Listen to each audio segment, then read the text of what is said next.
Hello and assalamu alaikum everyone, and a very warm welcome to the seventh episode of ALUMS Chat Season 2. I'm Marwa, and on behalf of all of us at ALUMS, I'm so very excited to introduce you to another brilliant alum guest today. I'm particularly excited for this guest because I think that what he's created is now in all of our households. I'm going to take a safe guess and say that his creation is a Pakistani household name. I'm so excited to introduce you from the MBA class of 2009, the founder of the Pakistani brand Dipitt, which is actually IT Foods Private Limited, Mr. Zeeshan Haider. Zeeshan Saab, thank you so much for being here. Thank you guys for calling me in. It's a pleasure to be here. So, as I mentioned, Zishan Saab is the brains behind what is now, one of the leading sauce brands in not just Pakistan, but a brand that operates in over 20 countries. Zishan Saab took what was a homegrown venture into what is now an FMCG with over 40 sauces under its belt. Um, Dippet is, as I said, it's a household name. Zishan Saab was someone who had a corporate career, so he worked in, big organizations like Philip Morris and Siemens and Unilever, and he made the switch to entrepreneurship. And really, I mean, I think this is a really successful entrepreneurship story because brand didn't really need an introduction. When I was coming into the chat today, I felt that people are going to click into this immediately. Oh, Dippit, ये तो मेरे fridge में है, ये तो मेरे घर में है, ये तो मैं रोज यूज करता हूँ. So really, Zishan साहब, I think आज की जो conversation है, वो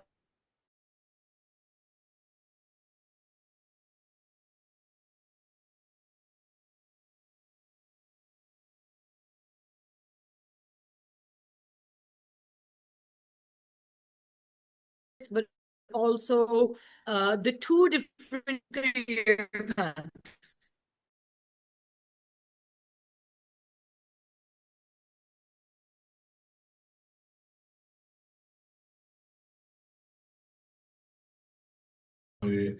Unilever, before I realized that I need to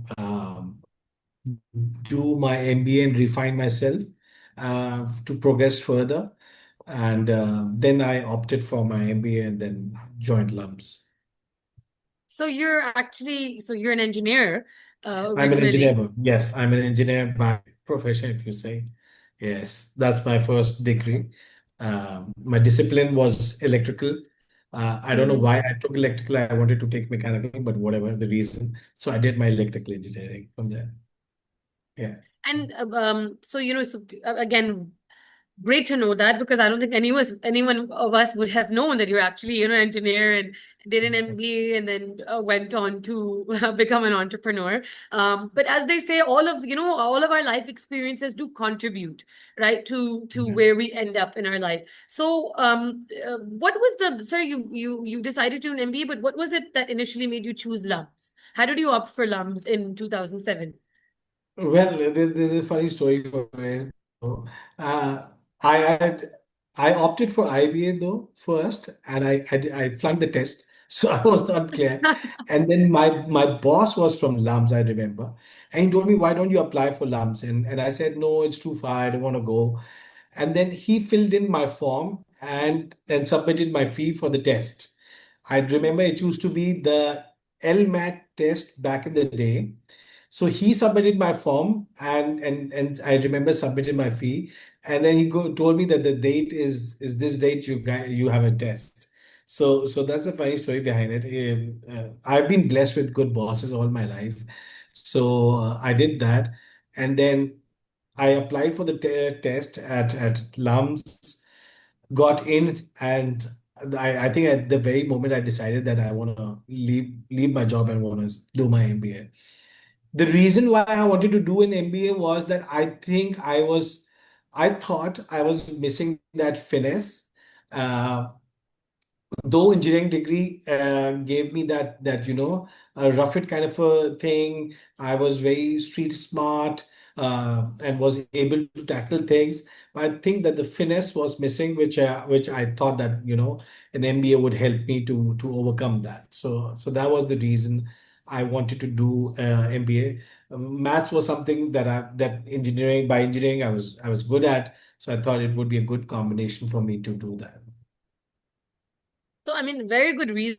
Really, I think really relatable these reasons. Even today, it's often the reasoning that younger people have today to pursue an MBA. So I think many people would find what you said very relevant. And then how did considering LUMS was not your first choice, and Yeah. and, and you kind of like uh, you know, made you end up there. How was your actual experience? How do you, think back on your time at LUMS? How did the MBA at LUMS, do you think, shape your time post? Uh, Um, LUMS for me, and I can say safely for my batch also, I can say on their behalf also, I think it has been a life-changing experience for a lot of us in a lot of ways, different ways. Firstly, it's a bonding.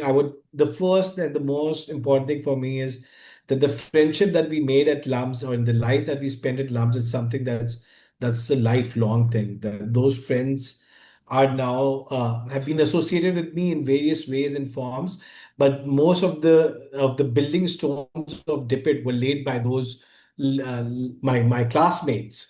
So the at LUMS, the life is not the 2 years or the 4 years that you spend. It's a lifelong relationship that you build over there, be it with your friends, be it your dorm partner, be it your teachers.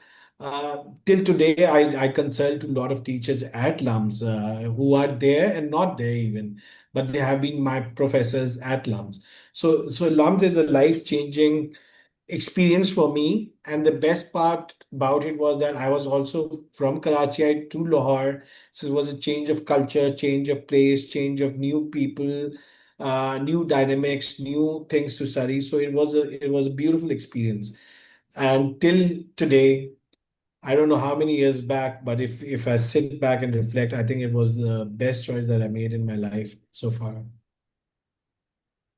well, I think as someone from LUMS, it's wonderful to hear that. That's like music to our ears. But really, I mean, what you said about LUMS being a really shared bonding experience, I think this is something that's at the very heart of the LUMS story for everyone, which is that LUMS becomes a part of you forever. I think we hear this in the many, many conversations I've had with alumni.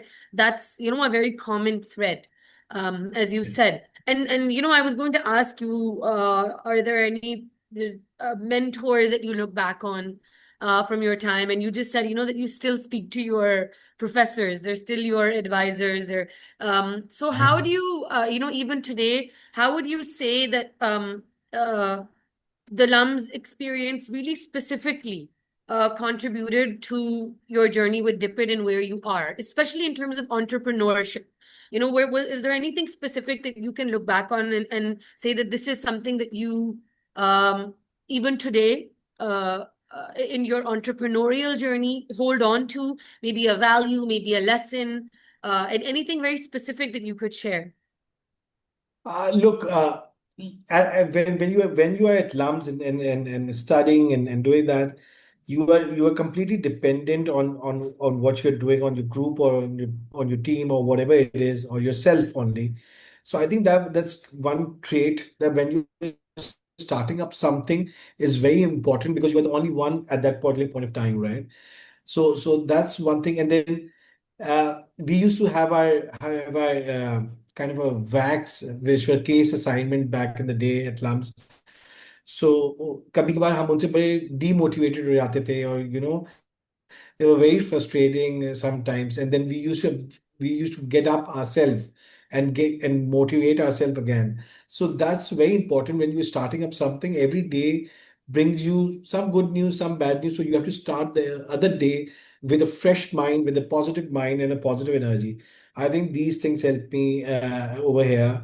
And I especially think that LUMS में जाकर they stretch you to the limit, so you become very flexible in terms of dealing with various kinds of people, various cultural background, various aptitude, attitude kind of a thing. So you can adapt yourself accordingly. And then your maximum limits are very stretched. So you can go from 0 to 100 and you can work around it with the same energy between those numbers. So I think that really helps.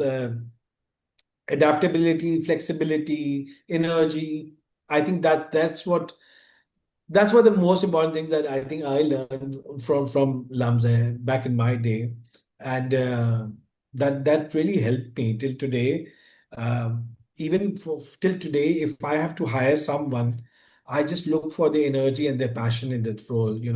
The work is that's something that we can teach you, or we can guide you, and you can get up. And there's so much tools nowadays with AI and all of these things. You can learn. It's not a rocket science, but the energy that nobody can put into you, you need to have that energy, that passion to do something, to take on a challenge, that you have to come from within, from the core.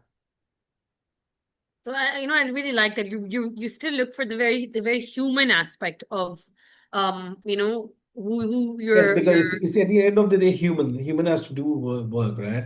yeah. I firmly believe from day one at across my life in corporate sector uh, or my entrepreneurial work, that team is the most important, the most fundamental part of anything is the team. What kind of a people you are surrounded by. If you're surrounded by people who are better than you will always progress. If you're surrounded by people who are not who are below you, then it's debatable. But I always look forward to make a team where the people who are better than me, who are the more capable than me, and that really helps. That really up the game for everybody.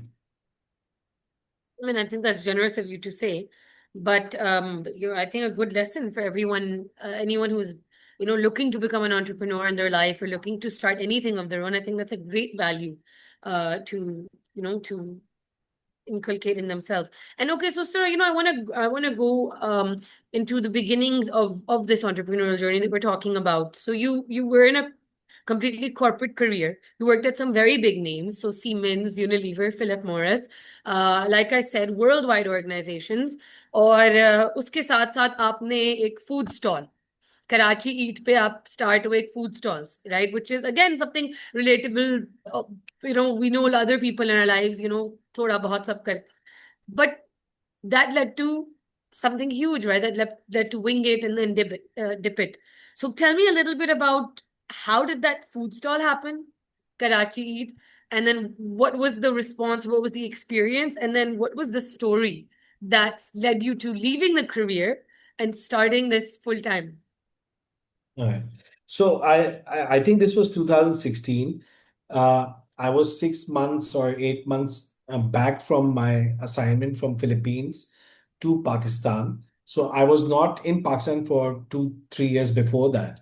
So I just came in back and I thought, I want to do something of my own, which used to be always somewhere back in my mind, but not right there.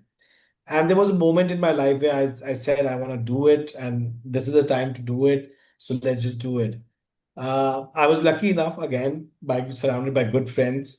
A lot of them motivated me, and my wife motivated me to take the risk and everything. So I did this Karachi Eat event by Wing It. Why Wings? Wings were something that me and my wife are very fond of. She used to make very good sauces for them, and there was something that used to come naturally on a lot of our home occasion, for example, birthday or something. She used to make really good wings for a lot of my friends and everything, and everybody used to like them. So that was a popular item at the house. So we thought, why not do that? What we are good at. So we started doing wings. We put up the stall. I still remember the first day we got enough amount of chicken wings which should have sufficed for the 3 days for us, but we sold out on day one, all of those. And the second day we didn't have these wings, we didn't have the sauces, nothing. So we have to arrange that all night. We were working in arranging. LUMS alumni again helped me out in terms of arranging things. Somebody was working at Canaan's, they arranged the wings for me. So a lot of these things happened. And at end of the day, I think it was the highest number of chicken wings sold by anybody at Karachi or even in Karachi or even in Pakistan for that matter. We sold about I think 600 kgs of chicken wings in 3 days, or even more. I don't remember the number, but there were quite more. There was so more that I got a call from Kane that what are you guys doing? So that was kind of a achievement in ourselves, and that really motivated me to do Hmm. Wingate properly. And the next 2 years, I scaled Wingate to multiple branches in Karachi. Those were the initial days, and then uh, my assignments in Philip Morris have been all come about commercialization, our building brand. So I took that part of my learning, and then we pivoted Wingate into Dipitt, into commercializing the sauces in Dipitt, and then from one city to the other, it kept on growing and growing and growing further. At what point, sir, I have to ask you, I mean, so you can say that the response genuinely that was overwhelming. You got an overwhelming Yeah. response, right, at Karachi Eat. Definitely the secret to the sauce in your case is your wife and your flavors, the ingredients you're using. Obviously, the secret is in the Yeah. sauce. But at what point did you then make the decision to actually pivot from the corporate job, to actually leave the corporate job and do this full time? Was this something that you had really planned? I- It was, I was very clear in my mind that if I have to do something, I will not do it half-heartedly. I will do it with 100% commitment. And if I have to do it, it has to be done right now. So I was very clear on these two things. If I have to do it, I will take a risk, like a proper risk. I will not do juggle both the balls and try to come in the middle. I was clear that I want to do it properly, and I'll do it from day one properly. I'll take my risk. I will bet on myself, and I'll try to prove myself that works, that works, you know. And were there So any lessons? so when I did Karachi, I left. I think after that I left Philip Morris, and I started this journey from day one. After that, I didn't waste a day even.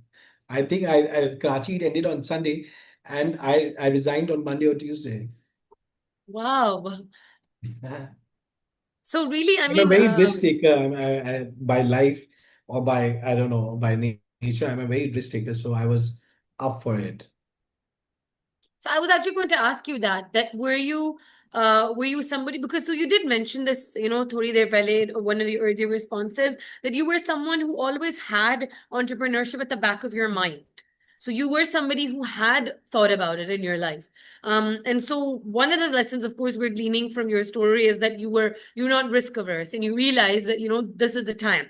And so you took the bold step, and I think credit to you, because sometimes there's a moment to do something, and I think you really grabbed onto the moment. But when you took that step, were there certain lessons that you had from the sort of structured corporate career that seen over your life, that you took ahead into your journey in building and then scaling Dipitt? Are there certain things you can look to from your corporate life that you really carried forward? Yes, all my corporate life, since I was doing commercialization, at one point of time, I was managing 17 countries of Asia from our central office. So relationship building and partnership building was a very core fundamental that we used to work on. Relationship building, innovation, customer centricity. Until to date, if you see the Dipitt values, you will see those values still today at Dipitt even. And they are kind of a part of our DNA, my DNA, Dipitt DNA, and we believe, I personally believe that a lot of work is done based on your relationship, and the rest of it is done by other means, but relationship plays a very vital role in whatever you are doing. So that's what's very important. That was one learning. Similar learning was, being innovative, taking chances, be a calculated risk. I think that's something that we learned during our corporate career over there, and we practiced it, and I practiced it myself while I was launching Dipitt. I did all my calculations, and I thought that it's a risk worth taking. Though a lot of the food pundits and the food gurus in Pakistan were against it. Whenever I used to go to take feedback from the biggest name in the industry, they were very clear about it that this sauce business will not work in Pakistan. It's meant to be a failure. So I and that used to demotivate me and my wife, for a couple of nights, that, if they are saying so, then there might be some truth to it. But we believed in the concept. We believe in what we were doing. We knew that we are putting in all the hard work with honest heart. So we were clear that, it should work out. Conceptually, it should work out. And the biggest consumer at that time, it was ourselves. Wingit was the consumer of Dipitt sauces. So, I mean, you've already kind of reflected a little bit that you had some naysayers, right? Even at the kind of onset of the journey, before your story even started, you had people who were telling you it couldn't be done. And once the journey started, I mean, really, as you look back, what are some of the biggest challenges that you think you faced in trying to really turn this into what it's become now, which is an FMCG business? So what were the biggest challenges that you can look back on? And also, I asked this to you also in the light of if someone is an aspiring entrepreneur, what are the challenges that they should be sort of expecting when they start this journey? We had same challenges which I think everybody have. The cash flow was a challenge, capex was a challenge, team was a challenge. So all of these challenges, I think they're quite natural challenges in a startup journey or in an entrepreneurial life. I think they come, and if you try to avoid them, I don't think so. That's a work that there's any workaround around it. They will come in one shape or form. Um, but these were pretty much the challenges that I used to hear also from various entrepreneurs that I used to go and seek advice from.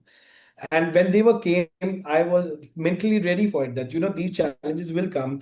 And yes, there will be some days that you will feel really, really heavy. For example, the salary days, you don't have money, you have to give out salary. So those days came. You want to buy raw material, you don't have money. Those days also came. And so one should be prepared for it, and don't take it um, to the heart. You still have to smile at the end of the day, keep motivating your people, and keep on sticking to the vision, and you will get there. But there's no jump or way around it. It has to be, you have to go through this kind of a stepwise ladder, and then reach your destination or your goal. So yeah, these were challenges, but I would say they are there for some reason. So you learn it the way how a business is being set up. I cannot generalize it, but I have seen business who skip these steps and try to jump the loop, but they failed for in the longer run. Why? Because you are missing out on a very kind of the learning curve. You are trying to skip the learning curve. Yeah. No shortcut, right? Basically, I mean, Yeah, there's there's no no real shortcut. shortcut. There's no shortcut to it. You have to learn it the way it's supposed to be. And it starts small and then keep on building it up. So I think that's rather than starting very big and then, not able to manage and then you bring it down. They start small and then you grow further and further. So we right now Dipitt is in 32 countries, but this didn't happen overnight. This happened slowly, gradually in last 5 years or so. I mean, so that really, I have to say, that's a huge feat, kudos to you and the team as well.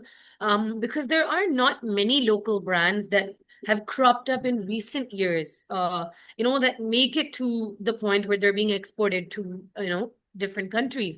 And I mean, really, that was going to be the next thing I was going to ask you, that it's definitely a journey where, as you said, you took it step at a time and you got to that level. But considering where you are now, where as you said, you're operating in 30 plus countries, I'm going to ask you, there's two things I want to ask you related to this. the first would be that what were your lessons in when you were thinking about taking this to different countries, particularly when you're dealing with something like flavor, and there are different consumer palettes, right, in different countries, and you operate in Middle East, and you operate in Japan, and you're going from Pakistan. So what was your thinking process when you were, taking flavors to different countries? And then second, I would say that, from a like I would say from like a logistical standpoint, how did you navigate, because you were a local brand? So how are you still navigating, which I think that, mashallah, you've struck a balance where you're staying local. You pride it as a local brand, but you're also international, you're also global. Yeah. So that's two questions. So please, you can. Look, we were very clear on this that, again, there's two examples for it. So when we were growing, when we planned to export out, there was kind of a perception that, a Pakistani brand of sauces will not be able to compete with Heinz and Kikkoman and Frank's and a lot of these other imported brands in their market where they're driven. So I think what, and we always wanted, I believed in my product, and I used to always say that, the product is the winner. So if the product wins on the shelf and at home, there you go. Then you can compete with anybody you want. That would not be a problem. But you have to win on the shelf and at the product level when at home when they're consuming it. So we were very confident about these two things. And once we were confident, then we started looking out to others. And I want to mention it again. So people who helped me were again my LUMS network that helped me out. So for example, the biggest win that we got in Saudi was through one of our alumni who was heading one of the biggest retailer over there and help Dipitt grow there. And also, I would say we were kind of a blessed in a controversial way that when Dipitt wanted to export, it was right before around COVID time. So a lot of sources coming from the west to the east, they were not there. They were not coming in the way that they should be. So the demand was there, but the supplies were not there. So Dipitt was able to fill in that gap and that capture that market, which is we still have, and we grew further and further in that market. But so it was kind of a taking the opportunity which came, taking a help from the network that we had, and believing in the product and the packaging that we have. So अभी भी जब मैं marketing के लिए कोई भी नया product design करता हूँ तो मैं डॉक्टर एहसान के वो 4 Ps अपनी टीम को भी बोलता हूँ भाई ये लिख कर लाना कागज पर मेरे लिए ताकि मैं समझ जाऊं. So I think if you fix the basic, the core fundamental, you will be you can. And so, but, very specifically, I want to go back to that question I asked you about because you were someone who was part of the initial process of the flavor of the sauces, and that it started as a homegrown thing, and as you said, you always believed in the product. The product on the shelf is what speaks. So how do you still, over time, how do you manage the innovation of coming up with, you're at 47 sauces. That's a lot of sauces. So how do you manage sort of innovation? Are you identifying trends? What are the areas that you're sort of taking into account as you continue to build the portfolio of your product as well? New products आ रहे हैं, नए flavors आ रहे हैं, वो आपका निजाम कैसे चलता है?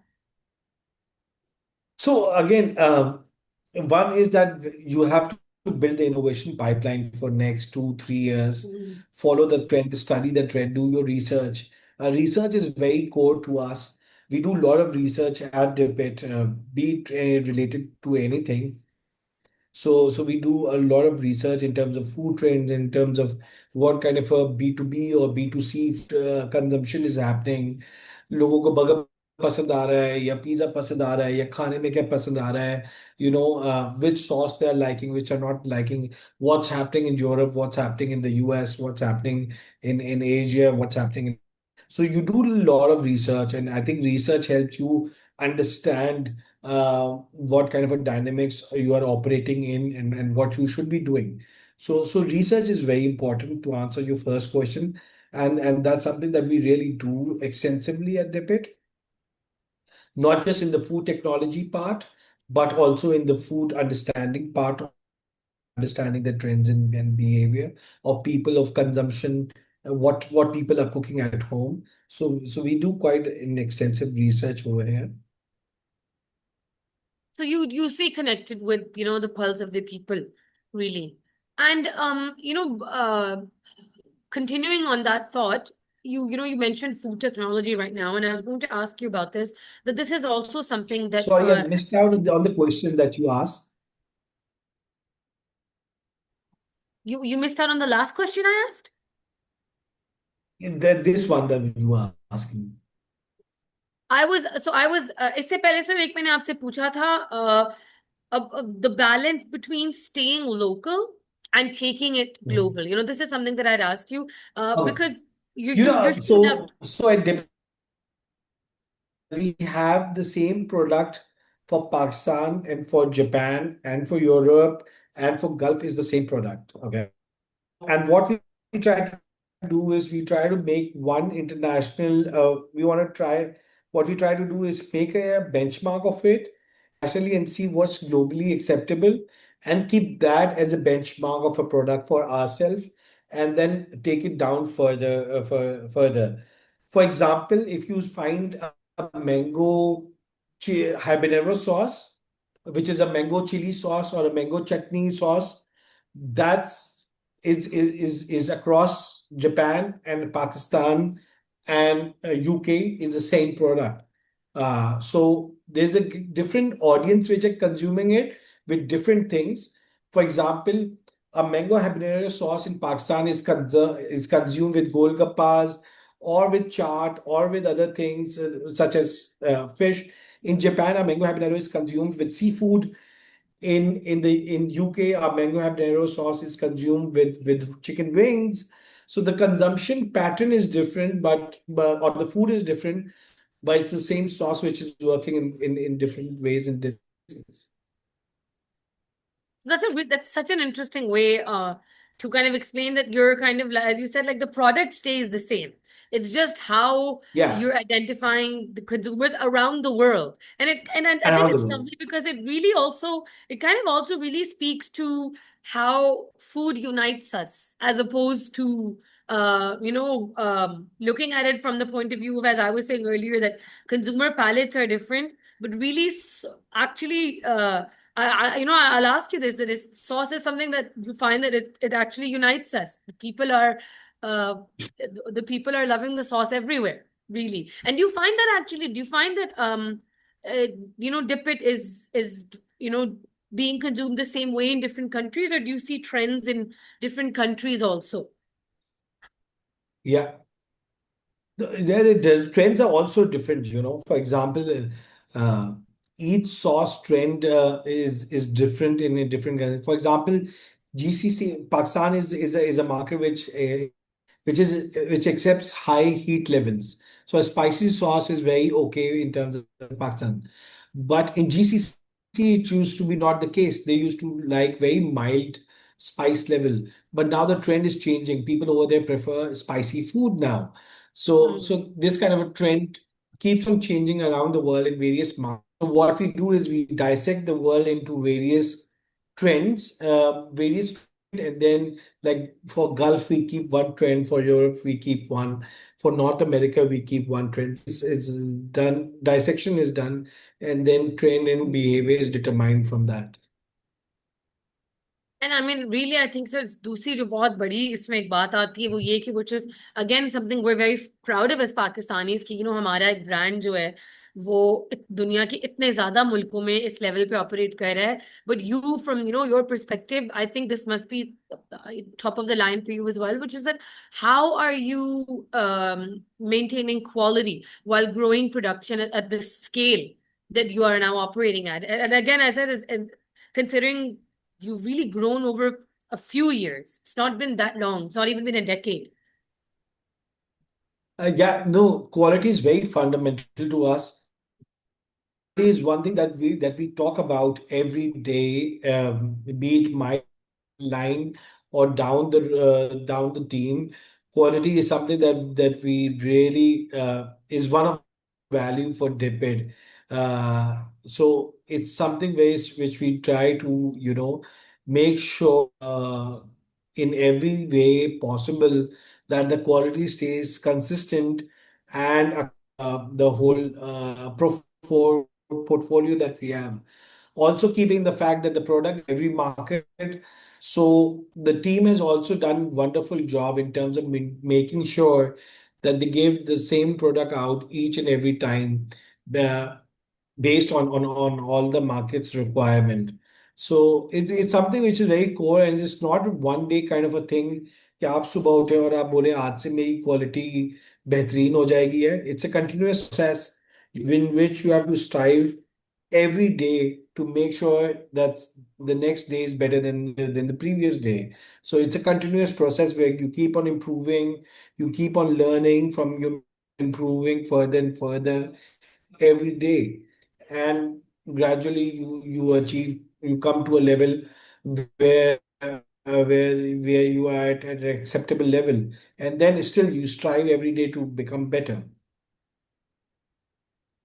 And another thing that we've learned with Dipitt is that you've also engaged with sustainable agricultural practices, right? And we read that it's actually a big part of kind of your leadership at Dipitt, where sustainability is important. So how can you tell me a little bit about how you engage in sort of integration in terms of your product development? How do you engage with perhaps local farming or local supply chain? What is that link like? Look, agriculture is based out of three, four fruits fundamentally. If you look at chili, tomato is one of our biggest in our portfolio. So is other fruits also. If you look at it from a very far away lens, we are a very fruit-based company or vegetable-based company. So that's why in last 2 years we have tried to vertically integrate ourselves. Now we are doing kind of a corporate farming in the way, contracted farming with some farmers who are growing up tomatoes, who are growing our chilies, making sure that they're growing our specific taste and quality and the product that we want with the specific yield that we want. So we are doing that, though we are taking those kind of an initiative, teaching them the best practices around the world, and making sure that our supply chain of chili and tomato is strengthened day by day because our requirement has grown exponentially. So this is one area in which Dipitt team is working, and a core area because as you go in terms of export and going to global players like Walmart and Costco and all of these, the biggest question mark come is the supply chain on how you're going to ensure those gigantic volumes across the air. So that's very important for us to strengthen, and we have for last 2 years. And Alhamdulillah, now comfortable level, I would say. But yes, it's something that's we are working. This year we started doing our own mango pulping and all of that, and a few years ago. But mango also we started doing that. So it's good that the we convert from the farm to fork concept is coming in. So we are ensuring that what's grown at the farm level comes to your dinner table. Farm to table, right? But I mean, that's great to hear. And I think in a country like ours, it's extra wonderful to hear because we want to hear our own companies having engaged with our local agriculture and our local farmers. And do you find, sir, because now that you're in this space, considering this is a practice in terms of new food technology as well, how do you look to the future in terms of how this kind of sort of innovation in combining the two combining the space of farming and sustainability in what is a very modern sort of venture where you're working in the digital space, and all of your practices are new, but you're really bringing the two together. How do you find that this is evolving, and how do you look to the future? Uh, as you continue to grow with Dipitt, where do you see this going? What kind of directions do you see this taking on? Yeah. Our vision at Dipitt is a very one-liner. We want every dining table across the globe. So that's a very straight one-liner vision that we have. Hmm. Though it's a very difficult one, but nothing is impossible. So we'll Yeah. keep on striving for it. But we have a very clear-cut vision, and I think that the consumer of today has changed from the consumer of yesterday. Okay. So now the consumer is very smart, they're very food savvy, they know the food a lot better than what I or we used to know back in the day. So the food has also become very kind of a big part in people's life as it used to. Day इतना नहीं होता था. For Hmm. example, if I talk about myself, I'll give you an example to give me noodles, and I used to maybe just have it just like with that, or maybe with the sachet that used to come with it. But if I give noodles to my kid, they will ask me for three different kind of sauces or one different kind of sauce that they want to add on to it, and they want to make a whole dish out of it, which used to be not in our case. We were not that food savvy back then. So the consumer has changed, and to keep up with this kind of consumer, and the one which is coming after this is even more techy. Hmm. I think innovation, and you need to keep on innovating, keep on working on the pipelines of. Unfortunately, in Pakistan, other than Dipitt, there would be hardly few companies who invest in R&D and extensively or work on innovation. It's more of a copy paste kind of a method that we have been up to.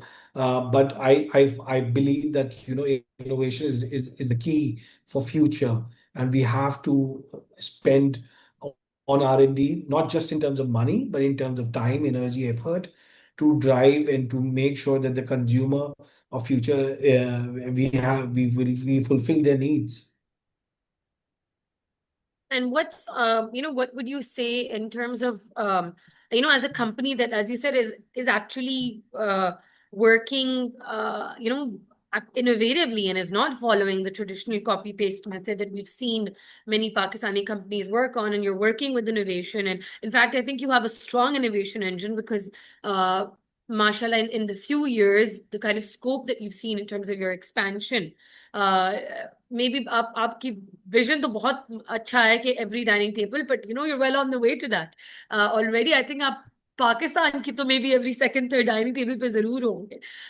So do you think that the model you're working on, do you find that it's something that could actually be replicated in other areas of Pakistan's current, if not mostly food, but maybe consumer goods industry? Do you find that there's room for others to replicate what Dippet is doing? And also, I'm going to add another question to this, which is that, so when you look back, considering, like I said, how far you've come in such little time, is there any defining moment or any even personal moment that you ever look back on that you think was the moment that made you kind of realize that Dippet could become the brand that it's become? In the early days, was there any moment or any particular part of the journey where that gave you that seed कि यार this could become something, ये इसमें potential है, वो भी Yeah. बताएं.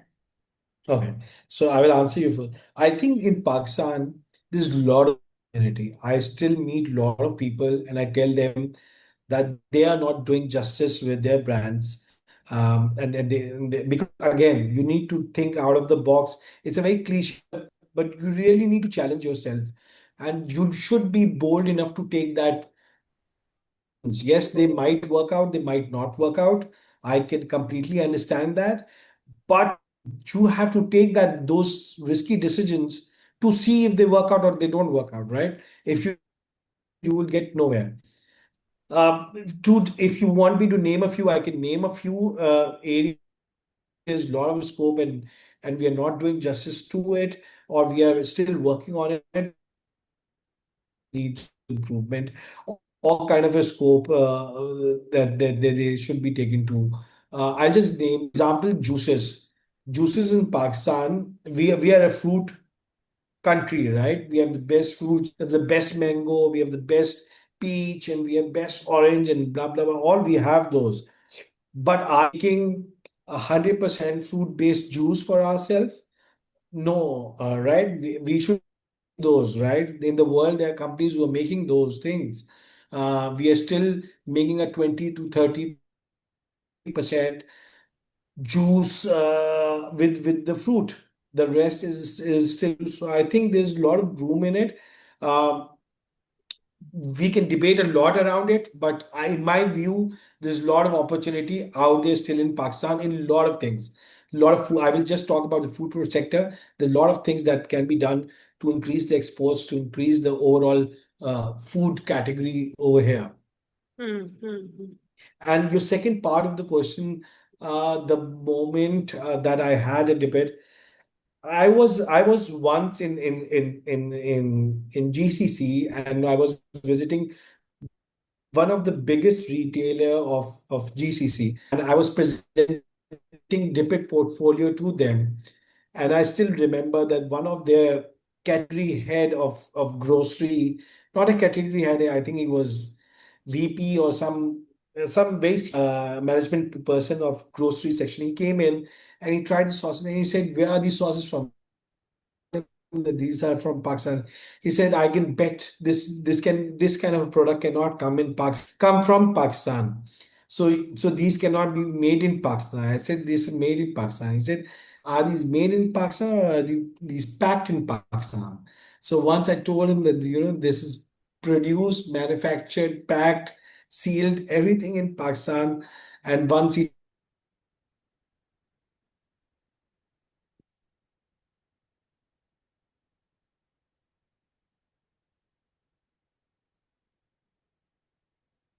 there were 10, 11 people in it, and a lot of them, all of them were not Pakistanis. All of them were either from Middle East or from Europe, or hardly there's nobody from Asia, for that matter, South Asia. So when we had a win over there, full range of people, and everybody would like it. I mean, I think that even as just as a Pakistani, I think what a moment of absolute pride, right, for us to even hear. Or mashallah, Dippet, I think, went on to really, I think, serve its promise, because now you are in all of these countries, and you are on the shelves, and you are making it. And I think that now, sir, you really, even shared, I think, some detailed insights for all the young people listening right now, जिनको थोड़ा सा भी entrepreneurship की तरफ interest है या रुझान है. I think you've shared some really specific details as well, which would be very helpful. But if I ask you to, if I ask you to share, you're someone who obviously, still is in touch with your teachers and mentors at LUMS. So I can see that you believe in the power of sort of advice and mentorship as well. If there's one piece of advice that you could give to, young Luminites and young alumni, or any young person, uh, listening right now, or anyone even who wants to, like you, change career paths and start something of their own, right? What would you tell them? What would be, I think, your your your best piece of personal or practical wisdom from your own experiences that you would pass on?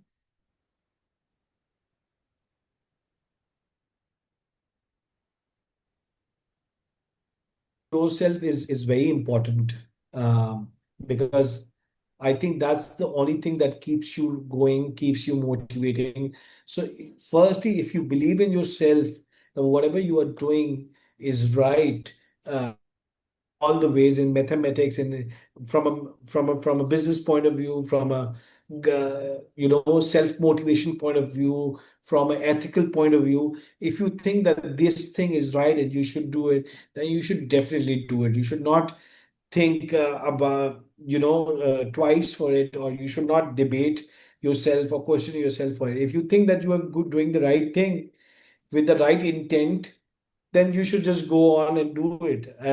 Take your calculated risk. Don't shy away from taking your risk. I think it always pays off in one way or the other. But I a few things that I will always tell youngsters to do. Even sometimes when they come and ask me, I say the same thing, that that's key to success, because there will be a lot of people who will not believe. So you have to believe in yourself, and stick to what you are doing and what you think. And I think your story really is, mashallah, like some lessons that you can just very practically kind of extract from your story. As you said, that there are very strong conviction in what you were doing and your product, really, and the belief that you had. And also you're somebody who was uh willing to take the risks, which is, the advice you're sharing here as well. But really, what about if it's, I'm asking you this because you're somebody who's seen this for years now and you got to the other side. What would you say, very practically speaking, in terms of this kind of modern day, एक थोड़ा सा एक हमारा imposter syndrome जिसको मैं कहती हूँ, हमारा एक modern day dilemma भी है थोड़ा सा with young people when we come out, that we have you'll have big ideas of wanting to do something, but everybody has thoda sa imposter syndrome, and entrepreneurship is the kind of journey that you feel it the most, perhaps, where you want to build something of your own, you want to do something of your own, but you really have to fight that of like fake it till you make it. And so as somebody who really, really took it from a home venture to an organization where you're in a position of leadership, someone who has is leading teams, उस perspective से, what would you share as somebody who comes now from that leadership role, कि आपने भी आगे जाके अगर किसी इंसान ने entrepreneurship में इस तरह से जाना है and they want to fight this and they want to grow into leadership, what would you say?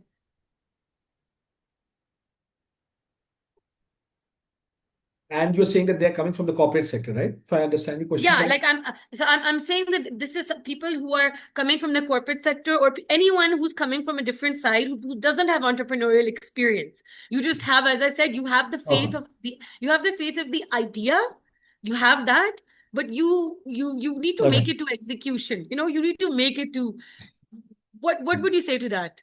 So look, a lot of times when I've been asked a question, I think my advice would have been that people want to do two things at the same time, right? They don't want to leave their job and they want to do entrepreneurship also. I can understand that it is it is something that you can do. I till today is I'm not sure on that if it works or not doesn't work. I firmly believe personally then you should do it properly, because entrepreneurship is not a 9 to 5 kind of thing or a 5 to 12 kind of thing.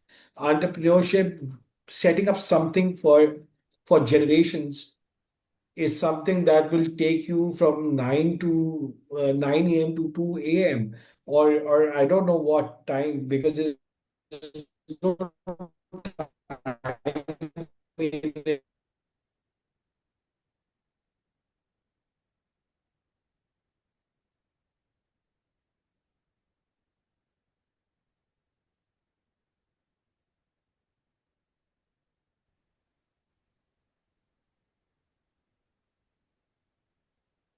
Hi. Sorry, did you miss my answer? Did Yeah, you got Zishan my said answer? your answer broke out a little bit. Up, Okay. you were the I'll last thing I repeat heard. it. Yeah, yeah. I will repeat it. So I've been asked this question a lot of times, and I think my answer is very simple. If you have decided that you want to do something, then you should do it 100%. You cannot sail in two boats. You cannot do a nine, because entrepreneurship is not a 9 to 5 kind of a job or something. It's a 24/7, 365 days work. So अगर अगर मैं ये सोचूं मैं सुबह नौकरी करूंगा और फिर रात को ही कर लूंगा, that works or not work, I don't have an answer for it. So if you ask me, I will say it's a hundred, more than 100%. You kill your family life, your everything life, and to build a brand, to build something. So it really takes everything in you. I don't can be done in a 9 to 5 kind of or a post 5 p.m. 6 p.m. kind of a thing. You have to do it. That's what my personal opinion is on this. So people on the other side who want to do, if you think you are confident about what you are doing, then take the risk. Take the risk early on rather than regretting it later. I think that's very good and authentic advice for anyone who needs to take the plunge or is on the cusp of taking the plunge. As you said, I think what Zishan Sahab is really clearly, I think from his own experience, authentically sharing is that if you have belief in the idea, that don't do it half-hearted, right? Give it your all, basically. Just give it your absolute all. And I think that the Dipitt Because story, entrepreneurship will take all of it from you. yeah, It will yeah. take all you in, and there would be nothing left. So if you want to do it properly, otherwise it's a half-hearted thing. You're not sometimes you're there, you're not there. Hmm. You're juggling between two things. So I don't know about that. To be honest, I don't believe in that concept as, as per se. Yeah, and I think, I mean, really, I think it's a significant lesson to learn from your journey, sir, because like I said, uh, the kind of growth, mashallah, that you saw with the venture that you took on, I think we're all really taking that lesson is that when you give it your absolute all, that is when you can kind of expect to see this kind of, mashallah, success and more horizons still on the way. um and I think that आखिरी एक चीज जो मैं really आपकी पूरी conversation से which I really loved as someone from the LUMS community, and I think all of us at LUMS having this chat with you would be so happy to hear about, which is that how at all the different points of your journey you have somehow really stayed connected to your LUMS roots, because you've at so many different points mentioned that it was a fellow alumnus, it was a class fellow, it was someone from the LUMS network who supported you, who helped you at certain points, how you still speak to professors, how how you're still very much connected to that I'll network. give you some examples for it. So the Yeah, yeah. first distributor of Dipitt ever was my classmate at LUMS. Acha. So that he was based out of Lahore. So they were the first distributor of Dipitt. And similarly, I will give you another example. I think this year we wanted to hire somebody in operations, and I asked Dr. Jamshed to help me out on it. And I think he made the test for it, and I took the test, and then we kind of put that in the hiring process. So a lot of times when I'm going out to any expo or something, I always reach out to that particular country alumnus, that who's there and who's doing what. And a lot of time they connect me to a lot of good people in that country. So our network is very thing, and people should use it better. I would say we should make it more easier and better for for people to use them. But it's something that has helped me at Dipitt. Every day, a lot of times, every time that I've seeked out. So I help other people also. I think इससे खैर खुशी की इससे ज्यादा खुशी की बात हो ही नहीं सकती है I think for everyone that's listening and I think Luminites especially I think Zishan sahab is such a great example of the fact कि हमारा ये जो नेटवर्क है इसको आप इतने अच्छे तरीके से अपने किसी भी सफर में इस्तेमाल कर सकते हैं such a source of support and I think, Zishan sir, in closing, I think I just want to ask you on a lighter note, I did want to ask you that what's your favorite Dippet sauce? What's your personal favorite from the line? Um, and also, what's your next big, what's the next big thing you'd like to achieve yet to come? Because like I said, abhi to apne 10-year mark bhi nahi hit kiya. So what's the great big thing on your horizon that you would love to achieve? Uh, First of all, my favorite sauce nowadays is our habanero sauce that we have. So it's something that I'm liking nowadays. Maybe it's a mango season, that's why. I don't know. Yeah. But yeah, that's something I'm liking nowadays. Favorite sauce keep on changing with the season. So in Ramzan it's Yeah. in the barbecue season something else, and in winters it's something else. So that's there. What I would like to achieve. So we are working on a project of um, to the biggest retailer of the world, I would say.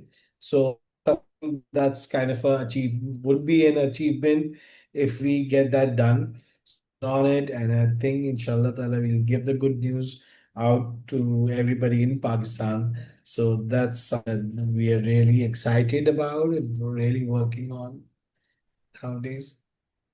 Well, I think that's wonderful to hear. And all of, the luck and all of the prayers and all of the bestest wishes from all of us at LUMS. I think मैंने बिल्कुल शुरू में आपसे कहा था lighter note पे कि I've been a user of Dipitt for years, and it took me far too long to learn that this was an alumnus led and alumnus founded business, and it made it feel all the more homely for me. So I think that everyone that's listened to the story of your journey, बहुत बहुत आपको हमारी तरफ से बहुत ज्यादा और power and best wishes for the future. And I only can hope that inshallah many more alumni can learn from the story of your hard work. I think really. And thank you so much for the insights and for being so generous with this conversation, sir. And No, we no, will stay thank you tuned with guys for your inviting story. me. Thank We you. we Thank we you. will stay tuned to the entire future of Dippet, inshallah. Thank you. Thank Thank you so much. Thank you to everyone that's watching, you. and inshallah see you in the next episode. Take care. Allah Hafiz. Ah, bye.